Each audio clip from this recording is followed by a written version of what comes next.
بسم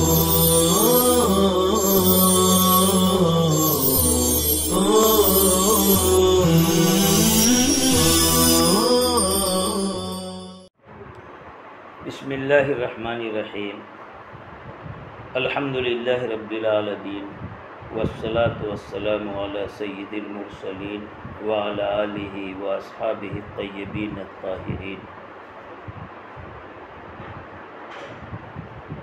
وعن ابی ہریرہ قال قال رسول اللہ صلی اللہ علیہ وسلم من یرید اللہ بہ خیرا یصب منہ رواہ البخاری۔ عزیز طلبہ، آپ صلی اللہ علیہ وسلم کا ارشاد ہے کہ اللہ جس کے ساتھ خیر اور بھلائی کا ارادہ فرماتا ہے یصب منہ، اللہ اسے مصیبت میں مبتلا کرتا ہے۔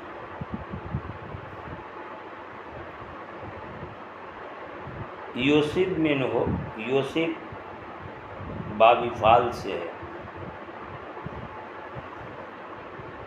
اصابہ سے مشتق ہے، مصیبت میں ڈالنے کے معنی۔ اس کو یصب بھی پڑھا جا سکتا ہے اور یصب مجہول معروف دونوں پڑھا جا سکتا ہے۔ یصب یصب معروف کا صیغہ یا مجہول کا صیغہ۔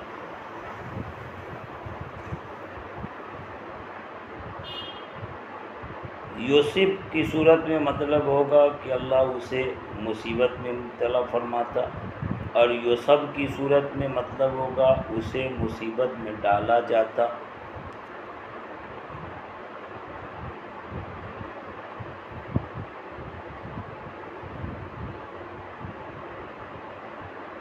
حدیث پاک کا مطلب یہ ہوگا کہ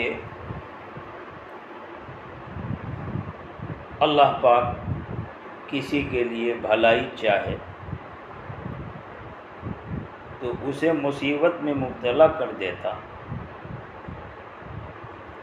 اب مصیبت میں مبتلا کر کے بھلائی کیسے ہو سکتی ہے؟ اس کی وجہ یہ ہوتی ہے کہ اصل میں جب مصیبت آئی تو اس مصیبت پر وہ بندہ صبر کیا، اور جب صبر کیا تو یہ مصیبت اس کے لیے تکفیر سیئات یا رفع درجات کا ذریعہ بن گئی، اور جو صبر کیا اس پر اجر و ثواب الگ سے ملا۔ وَبَشِّرِ الصَّابِرِينَ الَّذِينَ إِذَا أَصَابَتْهُمْ مُصِيبَةٌ قَالُوا إِنَّا لِلَّهِ وَإِنَّا إِلَيْهِ رَاجِعُونَ۔ اگر اس کا گناہ تھا تو اس مصیبت سے گناہ صاف ہو گئے، اور نہیں تو اس کے درجات بلند ہو گئے۔ اب یہ مطلب نہیں ہے کہ اب آدمی مصیبت کی دعا کرنے لگے تاکہ اس کے لیے خیر کا حصول ہو سکے، بلکہ اصل میں مصیبت کی دعا نہیں کرنا، مصیبت آنے پر صبر کرنا ہے۔ مصیبت زدہ شخص کو تسلی دینا ہے کہ گھبراؤ نہیں، یہ تم کو جو مصیبت آئی ہے یہ اللہ کی طرف سے خیر ہے۔ مصیبت کو خیر کے ساتھ جوڑ کر اس مصیبت پر صبر کی تلقین کرنا اصل مقصود یہ ہے۔ اب وہ چاہے مصیبت جانی ہو، مالی ہو، جان مال کا کوئی حادثہ نقصان ہو گیا، یا اولاد کے تعلق سے صدمے کی کوئی بات پیش آ گئی،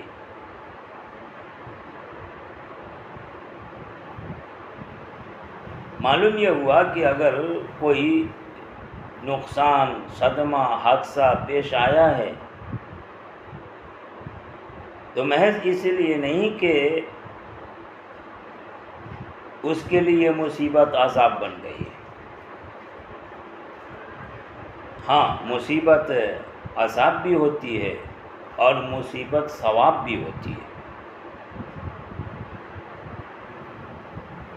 مصیبت میں انسان کے رویے کے اعتبار سے فیصلہ ہوگا کہ یہ مصیبت کس نوع کی ہے۔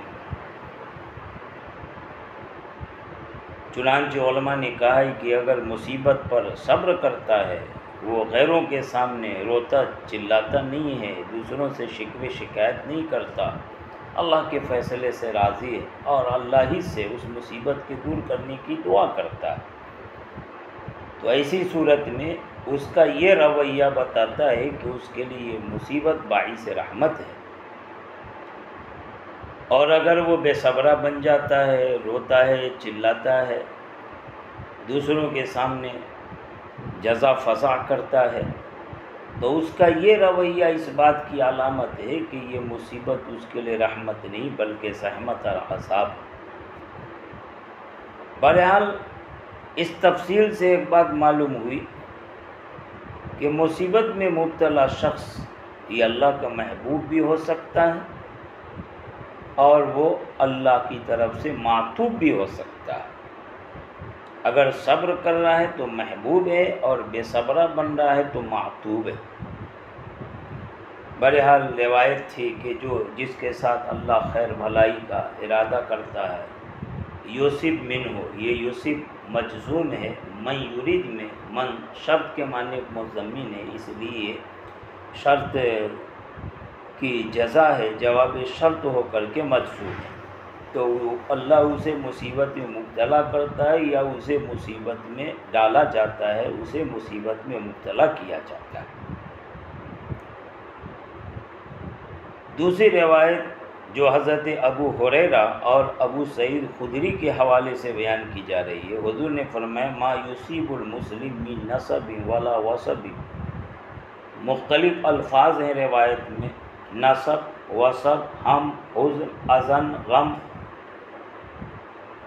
پہلے آپ سب کی تھوڑی تھوڑی وضاحت سن لیں، ان میں جو فرق ہے وہ ذہن میں اتار لیں اور پھر حدیث کا مطلب سمجھیں۔ نصب اس تکلیف کو کہتے ہیں جو انسان کے اعضاء سے متعلق ہوتی ہے، جیسے کسی عضو کو چوٹ لگ گئی، کہیں پر زخم ہو گیا، کوئی عضو کٹ پھٹ گیا، اس طرح کی تکلیف جو ظاہری اعضاء پہ ظاہر ہو اس کو نصب بولتے ہیں۔ اور وصب طویل بیماری کو کہتے ہیں۔ حزن ہے، ہم ہے اور غم ہے، یہ تینوں قریب قریب ایک ہی معنی میں، لیکن تھوڑا سا فرق کر لیں۔ ہم اس غم کو کہیں گے جو اس قدر ہو، اتنا زیادہ ہو کہ آدمی کو پگھلا کر رکھ دے، اور غم اس تکلیف کو بولیں گے جس کا اثر دل پہ آ جائے، چاہے وہ کسی بھی طرح کے نقصان کا صدمہ ہو، اس کو غم بولتے ہیں، جس کا اثر دل پہ آ جائے۔ اور حزن یہ دل کے اضطراب اور پریشانی کا نام ہے۔ البتہ حزن یہ ہم سے ذرا نیچے درجے کی چیز ہے، ہم تو بالکل پگھلا کے رکھ دیں، اور حزن دل میں اضطراب، بے چینی، پریشانی لاحق ہو لیکن بالکل پگھلا کے نہ رکھے۔ یہ تھوڑا سا فرق ہے ان الفاظ میں۔ بعضوں نے ہم اور غم میں فرق کر کے یہ بھی بیان کیا کہ جس غم کا سبب معلوم ہو اس کو غم بولتے ہیں، اور جس کا سبب ہی معلوم نہ ہو اس کو ہم بولتے ہیں۔ ہم غم، معلوم سبب والا غم اور بغیر معلوم سبب والا ہم۔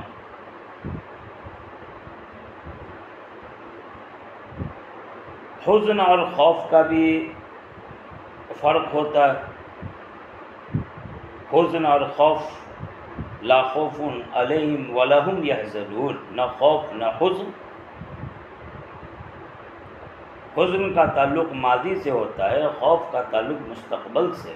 ماضی میں جو کچھ چھوٹ جائے، اس پر جو صدمہ ہوتا ہے اس کو حزن کہتے ہیں۔ اور مستقبل میں کسی نقصان کے آنے کا خطرہ ہوتا ہے اس کو خوف کہتے ہیں۔ نفع چھوٹ جانا، اس پر جو ملال ہوتا ہے وہ حزن، اور نقصان کے آنے کا ڈر ہو جانا، اس کی جو فکر ہوتی ہے اس کو خوف کہتے ہیں۔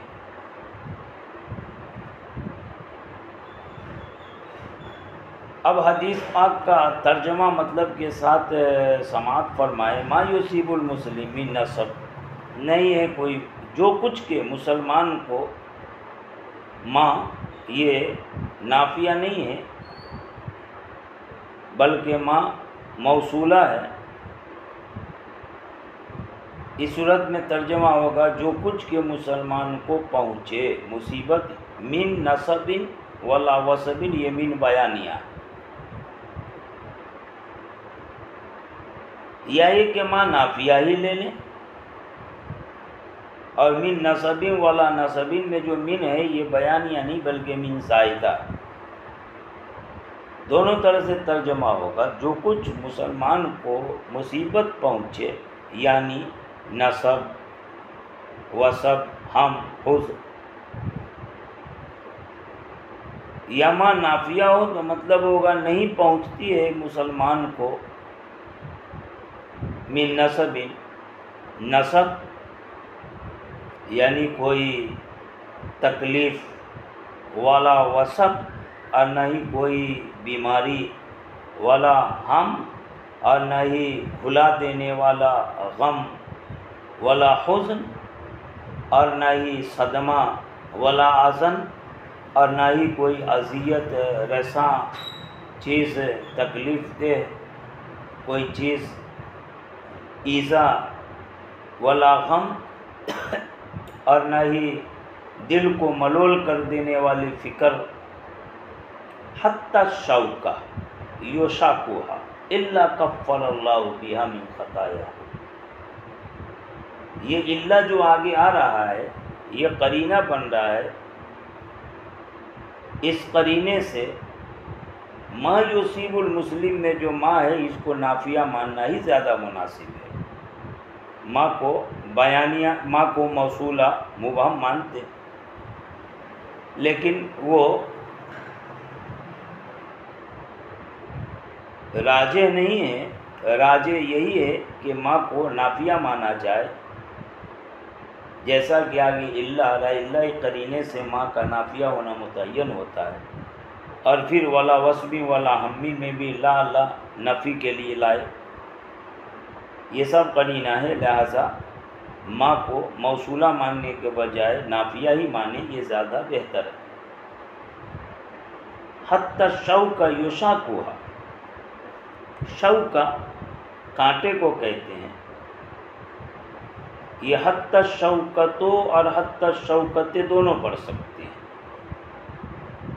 اگر شوکۃ پڑھیں گے حالت رفیع میں تو یہ مبتدا ہو جائے گا، اور شوکتیں پڑھیں گے تو جو حتی ہے یہ الی ان کے معنی میں، لہذا حتی الی ان کے معنی میں ہو کر حرف جار آگے الشوکہ مجرور ہو جائے گا۔ یہاں تک کہ کانٹا، یشاکوہا جو اس کو چبھے، کانٹا جو اس کو لگ جائے۔ فرمایا کہ یہ مصیبت، تکلیف، صدمہ، یہاں تک کہ کانٹا جو عام طور پر چلتے پھرتے آدمی کو چبھ جائے، لگ جائے، فرمایا کہ اگر اس پر بھی وہ صبر کرتا ہے، اللہ کی طرف سے ہوا، وہ اس پر راضی رہتا ہے، انا للہ و انا الیہ راجعون کہہ دیتا ہے، جو صبر نہیں ہے بلکہ صبر